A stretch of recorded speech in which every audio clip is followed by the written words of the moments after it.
දරුවන්ට හරියන්න මේ ලෝකේ අසරණ වෙන්නේ කවුද?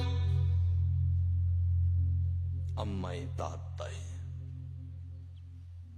ඔය මහත්තයෙක් බාත්රූම් එක වැටිලා මැරුණා. සල්ලි තියනවද? ඒ වගේ ප්‍රශ්නයක් නෑ. පින්නතුනේ අධිකරණ වෛද්‍ය වාර්තාවේ තියෙනවා පැය ගාණක් ලේ වහනේ වෙලා මැරලා තියෙන්නේ. දරුවෝ 3 දෙනාම රට. සල්ලි ඉස්ම යන්න තියෙනවා. කිසි ගැටලුවක් නෑ. ඊට පස්සේ ඔයා හොරන්න දෙයක්වත් නෑ. මං කියන අන්තිමයට මොන මට්ටමේ හිටියද වෙනදේ?